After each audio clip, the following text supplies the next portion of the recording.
नमस्कार, आप देख रहे हैं न्यूज जब बोलेगा हिंदुस्तान और मैं हूं आपके साथ ज्योति कनौजिया। आइए रुक करते हैं खबर की ओर।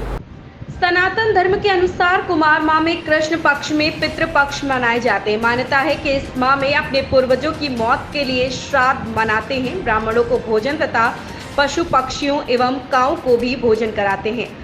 आपको बताते चले कि ऐसा कार्य कर लेते स्वर्ग में बैठे उनके पूर्व प्रसन्न होते हैं और उन्हें आशीर्वाद प्रदान करते हैं। सनातन धर्म में पितृपक्ष में कुछ लोग शुभ कार्य करने से बचते हैं, तो वहीं कुछ लोगों का मानना है कि यदि तिथियों में शुभ कार्य किया जाए तो उनके पूर्वज जो स्वर्ग में हैं उन्हें प्रशंसा होती है और वह किसी से अपने वंशजों को आशीर्वाद प्रदान करते हैं। व्यापारी के लिए जिला अध्यक्ष एवं समाजसेवी भगवती गुप्ता ने कहा कि कुमार माह में पितृपक्ष मनाया जाता है और श्राद्ध कर ब्राह्मणों सहित पशु पक्षियों को भी भोजन कराया जाता है, जिससे पितृ प्रसन्न होते हैं। वहीं अवैध इलेक्ट्रॉनिक संचालक रामबाबू श्रीवास्तव कहते हैं कि पितृपक्ष में केवल उनके लिए वर्जित है जिनके साथ उनके माता पिता नहीं हैं और जिनके माता पिता जीवित हैं उन पर यह लागू नहीं होता है। वह अपने कार्य प्रत्येक माह और दिन के अनुसार कर सकती है। आइए जानते हैं पितृपक्ष के विषय में व्यापार मंडल के जिला अध्यक्ष भगवती गुप्ता एवं अवैध इलेक्ट्रॉनिक संचालक रामबाबू श्रीवास्तव के पितरों के प्रति उनके विचार। तो इस पितृपक्षों में जो सनातन धर्म में होता है शुभ कार्य के लिए वैध माना जाता है और कुछ लोग इसे शुभ भी मानते हैं। तो आइए जानते हैं, आज हमारे बीच में मेहमान हैं रामबाबू श्रीवास्तव जी। जानते हैं कि पितृपक्षों की पूरी तरीके से परिभाषा क्या चीज़ों के लिए है। आदरणीय हमारे न्यूज चैनल में आपको स्वागत है। जो पितृपक्ष है इसका क्या उद्देश्य और क्यों हम लोग इसको मनाते हैं, क्या इसका कारण है? पितृपक्ष में हम लोग अपने पूर्वजों को याद करते हैं और उनकी याद में उनको जल वगैरह अर्पण करते हैं। और ये हमारे लिए इसमें हिंदुओं में बोलते हैं गरुवे दिन, यानी गरुवे दोष बोले जाते हैं। तो ये अच्छे दिन नहीं बोले जाते हैं। अब बहुत लोग इसको अच्छा कैसे मानते हैं। हम लोग जिनके माँ बाप जिंदा हैं, जिनके मदर फादर मौजूद हैं, वो ख़रीदारी भी कर सकते हैं, वो नए कपड़े भी बनवा सकते हैं, नए मकान भी बनवा सकते हैं। लेकिन जिनके मदर फादर नहीं हैं तो वो इसको शुभ नहीं मानते हैं। वो ऐसे मौक़ों पर खाली जल अर्पण करते हैं और श्राद्ध वगैरह करते हैं और बाकी कोई नया काम कोई नहीं करते हैं इसमें। जैसे कुछ लोगों का कहना है कि इनके पितृ ऊपर हैं, स्वर्ग में हम लोग हैं और वो लोग देख रहे हैं हमको। अगर हम लोग यहाँ भूखे प्यासे ऐसे रहते हैं तो उनको दुखी महसूस वो लोग करते हैं। हम लोगों को अच्छा काम करना चाहिए, इस विषय में क्या बताएंगे आप? नहीं, तो हम लोग तो ये अच्छा ही काम करते हैं भाई। हम लोग ऐसे मौक़ों पर दान देते हैं, कौवा के लिए भोजन रखते हैं, कुत्ते के लिए भोजन रखते हैं, गाय के लिए रोटियाँ निकालते हैं। तो ये तो पुण्य के काम हैं, तो ये तो अच्छे काम में होता है। इसी बहाने हम लोग का पुण्य का काम हो जाता है। हम लोग पुण्य करते हैं, इसमें गरीबों को खिलाया जाता है। श्राद्ध में हम लोग जितने भी गरीब ब्राह्मण हैं उन लोगों को ज़्यादा से ज़्यादा उनको भोजन खिलाने के लिए बुलाते हैं घर पे अपने, जो गरीब लोग होते हैं।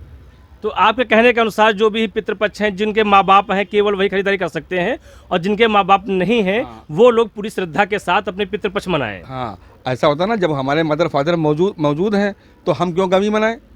हमारे बाबा भी मौजूद हैं, हमारे मदर भी, हमारे फादर भी, हमारे सब लोग जो घर में मौजूद हैं, तो हम लोग गमी नहीं मनाएंगे। तो गमी के दिन उनके लिए है जिनके मदर फादर या और बुजुर्ग नहीं हैं। तो वो लोग जो है ये गरुवे दोष में जो है अपना योगदान करते हैं और अपने पूर्वजों को तिल और चावल से जल अर्पण करते हैं, पूजा पाठ करते हैं और श्राद्ध में खाना खिलाते हैं गरीबों को। तो जैसा कि देखा कि हमारे बीच में थे रामबाबू श्रीवास्तव जी। इनका कहना है जिनके माँ बाप अभी इनके बीच में हैं उनको किसी प्रकार की कोई प्रतिबंधित नहीं है, वो कोई भी वस्तु खरीद सकते हैं, शुभ कार्य कर सकते हैं। ये केवल उन लोगों के लिए होता है जिनके माँ बाप उनके बीच में नहीं है, उनकी याद पक्ष लग चुके हैं और इसको गरु दोष भी कहते हैं। तो गरु दोषों में एक प्रथा मानी जाती है कि इसमें कोई शुभ कार्य नहीं होते। आखिर इसका क्या कारण है, आइए हम जानते हैं आज हैं भगवती गुप्ता जी से। आज के हमारे चैनल में आपका बहुत स्वागत है। श्रीमान जी बताइए कि पितृपक्ष होते हैं, इसके क्या मूल कारण है और क्यों हम लोग नहीं मनाते चीज़ों के लिए? जो पितृपक्ष हैं, हमारे जो पितर हैं, उनके सम्मान का, उनके अर्चन का, उनके वंदन का पर्व है।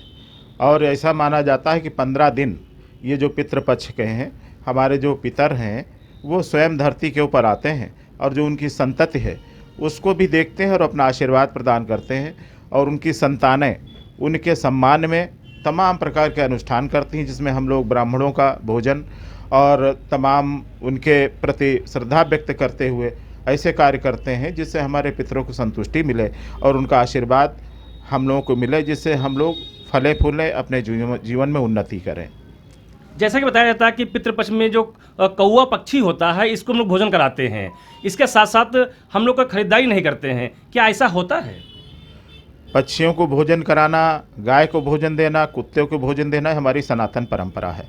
अपने यहाँ दक्षिण में तो ऐसा होता है कि पहले पितृपक्ष हो चाहे न हो, चूँकि काग जो है वो माना गया है हमारे पूर्वजों की आत्मा का प्रतीक, इसलिए पहले उसी को भोजन देते हैं, बाद में भोजन करते हैं। हमारी तमाम प्रकार की मान्यताएं हैं। और रही खरीदारी की बात और तमाम भूखंड, मकान और अच्छे काम करने के लिए, तो ये एक मिथ बना हुआ है। हमारे शास्त्रों में कहीं भी इस प्रकार की वर्जना नहीं है कि पितृपक्ष के मौके पर खरीदारी न की जाए या कोई नया काम न किया जाए, बल्कि शास्त्रों में तमाम हमने जो मूर्धन्य विद्वान हैं उनसे इस विषय में चर्चा भी की है, तो उन्होंने यही कहा है कि पितृपक्ष में तो ज़रूर खरीदारी करनी चाहिए।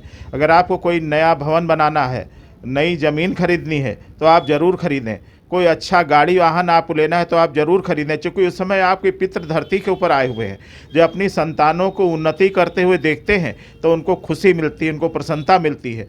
तो हमारे विद्वानों का यही कहना है कि कहीं भी किसी शास्त्र में, किसी उपनिषद में और किसी भी वर्णित हमारे जो सूक्ष्म शाखाएं हैं शास्त्रों की, कहीं भी इस बात की वर्जना नहीं है कि हम लोग पितृपक्ष में कोई नई खरीदारी न करें। ये एक भ्रांति रही, लेकिन अब तमाम हमारे जो बनारस के हमारे विद्वान हैं, हमारे काशी के तमाम मूर्धन्य विद्वान, हमारे बनारस हिंदू विश्वविद्यालय के प्रोफेसर त्रिपाठी जी भी, उनका भी लेख छपा हुआ है कि पितृपक्ष में खरीदारी के ऊपर कोई निषेध नहीं है। अच्छे काम करने चाहिए, ऐसे काम करने चाहिए जो हमारे पितृ जो धरती के ऊपर उतर के आते हैं उनको प्रसन्नता हो और हमको आशीर्वाद प्रदान करें। तो जैसा कि देखा, हमारे बीच में आदरणीय भगवती गुप्ता जी थे। उन्होंने बताया कि सनातन धर्म की जो परंपरा रही है, हम गाय को, पक्षियों को और अन्य पशु पक्षियों को पहला खाना भोजन उनको देते हैं, और उसके साथ अपने पितरों के सम्मान के लिए हमको उचित कार्य करने चाहिए। बने रहिए आप हमारे साथ और देखते रहिए न्यूज़ जब बोलेगा हिंदुस्तान। इस खबर में बस इतना ही। मिलते हैं दूसरी खबर में, न्यूज़ जब बोलेगा हिंदुस्तान के साथ।